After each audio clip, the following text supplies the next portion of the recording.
What's up, Digidestins? This is Kyle D, better known as RideMyAvatar, and we have so much news. We have basically a rotation in Digimon now, while Ultimate Cup is kind of introducing the rotation theory that everybody's been kind of harping in the back that we know of. So, time to finally discuss what a rotation might look like in Digimon TCG, shall we? Modified rule list. So there's no additional color restrictions on deck building for this event. So official Mulligan's ban list restriction still applies, which to me, I feel like the ban list shouldn't have applied too heavily here. There's just way too much restriction now that it introduces like a breath of fresh air. So restriction really wasn't needed, but that is just me. But you get to start with Resurgent Booster is your starting point. Then you get to go to basically Animal Coliseum once that releases in January. Well, with January, we won't see much of that anyway. But from here back is where it's important. So what are we going to expect here? Let's take a look here. So first off, pre-release event. This Gatomon here promo will be legal. So this is the blocker and then recovery 1 if you have a purple Digimon, if I remember correctly. So on play, yeah, if you have a purple Digimon, you get to recovery 1. You know, or it's, I don't remember. Oh my goodness, it's been a while since I've looked at Gatomon. But it's got the blocker if it's purple, I think. That's really the big thing here. But it's got a recovery on play, so it's kind of interesting. Then you do have Greymon X Antibody. So at least the Greymon decks have a way of having the protection because, heaven forbid, we don't have many options now with the restrictions that came in place. So stuff like this is definitely fresh air, and taking a look at it. So we're going to see the aces come through. This is majorly introduction. So it kind of gives people to be very theory crafting. Definitely we need to look at what the reprint booster is going to hand you and what decks might have some advantage here.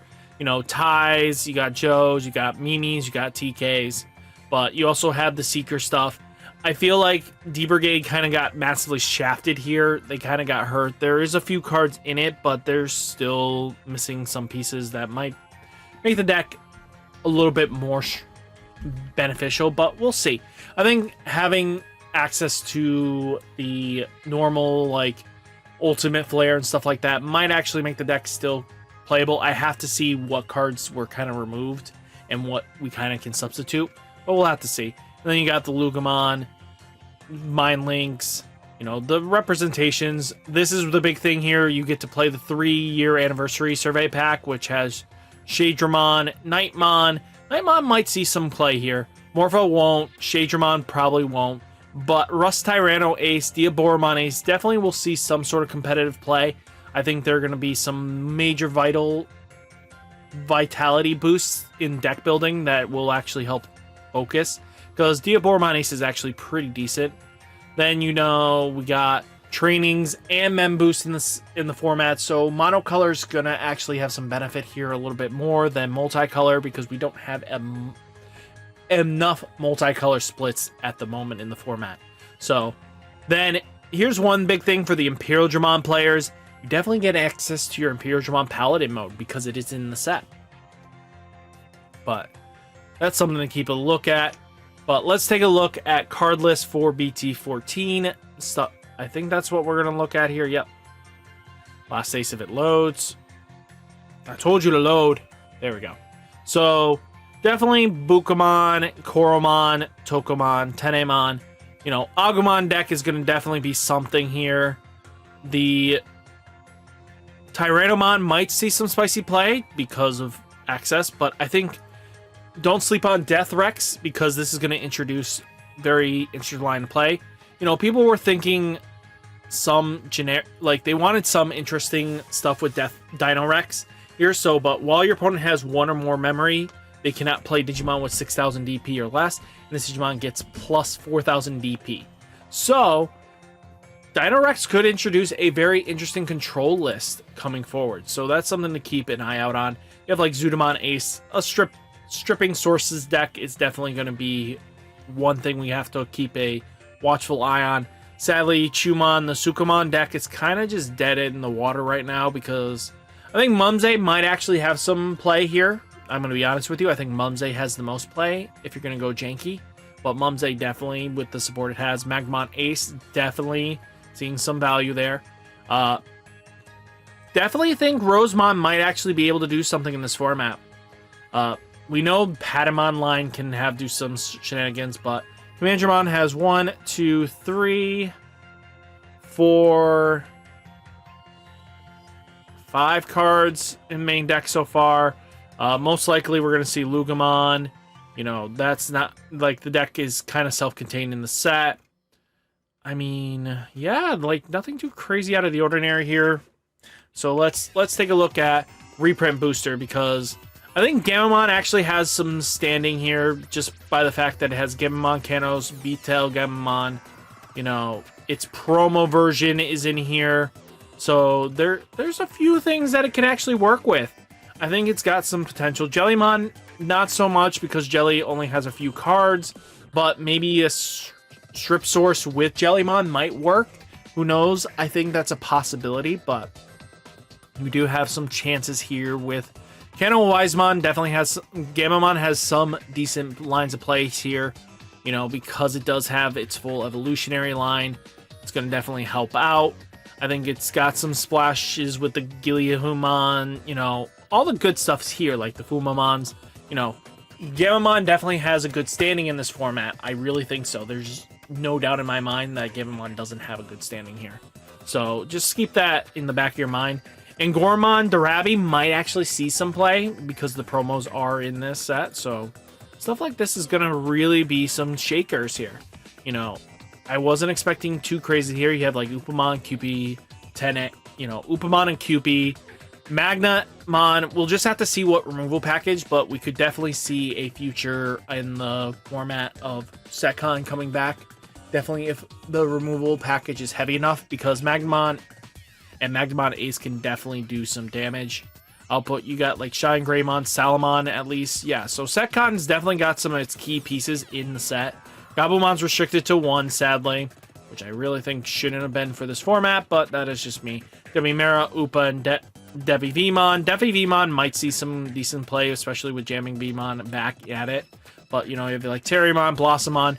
What could happen is also the, surprisingly, boys and girls, you could run a Rookie Rush style of play. I don't think there's enough 2-drops, though, but definitely a 3-drop fest can happen here. So, you know, you got Sayoko. Weedmon's definitely in the set. You have access to Lucamon, Blinding Ray, Nidhogg's, you know, all the good stuff here. You know, restrictions on hidden potential. I kind of get it. They didn't want to give green too much, but you got like Omnimon X Antibody, Omnimon Zord Defeat in there, so Setcon can kind of go back to its old way of playing with its Omnimon Zord Defeat. So it'll be kind of interesting to see where that takes, because I think even with a delicate plan, there's not enough red decks to kind of outpace this. But, you know, Ulti Flare is definitely in the format, definitely helps out with D-Brigade. You know, we have a lot of decency. All Force Feedramon line is in here. Got blue memory boost, yellow memory boost, all the memory boosts all galore. You know, Seriousmon, Amphimon, and Darabi is in the set. So it has a lot of potential. I think we can't underestimate any of the decks going forwards. I kind of at first was thinking that, but Imperial Dramon definitely has some really good shenanigans going on here. I mean, Ukamon definitely has some potential, and I'm not even joking about this. Ukamon, like a Rookie Rush style Ukamon deck with, you know, his Tamer is going to probably be a thing. So just keep an eye out on that. You have like Pyldramon. You know, Pyldramon's going to definitely be in the format. We're going to see Imperial Dramon Ace kind of just roll up here and look at your opponents dead in the eye. So it's going to be very interesting. This is a set that's also completely allowed. You know, the Davis, the Vmon, the Kens, the Wormmons, Yoli, Hawkmon, Cody, Armadillomon, TK, Patamons, Kari, Gatomon, and then Louis plus Ukamon. So these are going to be definitely interesting because they are movie promos until they release them a little bit easier access. So it'll be very interesting to see how they go about that. But this is also really interesting. So Jagras, Imperial Dramon, Davis, and Ken's going to definitely show some nasty fangs, to be honest with you. Just because access to this card really does help that deck out a lot. Cody definitely helps out yellow themed decks a little bit better. And then, you know, you got like Hari, your Mem Setter. And then you got Digimon Emperor, Paildramon. I don't think Malomyotis is going to do anything in this set, in this format, but it's there. You know, Black War Greymon, I don't think is going to do anything crazy. Sylphie and Sakuyamon might do something. Depends on some of the cards, but Sekon can definitely work with this card. They've been working with that card for a while now. But definitely you have to take into War Greymon decks as well. Black-based War Greymon definitely has some good stuff going for it. But D-Brigade can definitely use the access to Trident Arm. You know, stuff like this is things to think about here. You know, it's a whole new ball game, and we can definitely take into account for some new cards. You know, Metal Garurumon might be the only one that I don't know how it's going to handle, especially with a lot of its restrictions. I mean, don't get me wrong, it's not crazy restrictions, but Purple Metal Garurumon Ace is going to show up more often than not. Were Garurumon probably as well. Then the Gabumon and Garurumon will do something until, you know, EX5, where you get the Garurumon stuff in Ulti Cup. And that'll be definitely a game changer there. But for right now, Metal Garurumon Ace will just be something splashable for any deck that can. But there's not enough bridging gap, if I remember correctly, in this format here, that you can multi-color dip here. It's a lot of monocolor if you look at it. There's not really much dual colors. You got like Daemon here that can go semi, but it's not like a level 5. You know, there's not a lot of dual color level 5s here that can be super splashable. So it's like in the level 4 package. So I don't know. What do you guys think? What are you guys hyped to build? Let me know down in the comments. There's a lot of potential in this format, and it's going to be a very interesting way of how people perceive it. If this gets really good reviews and stuff like that, I think Bandai is going to really look into more of this kind of style stuff. I think this is very interesting and gives players a unique strategy and a unique idea and outlook to building. So guys, hopefully you enjoyed the video. Hit that like button, hit that subscribe button. Stay safe, stay healthy, and I'll catch you next one. Peace!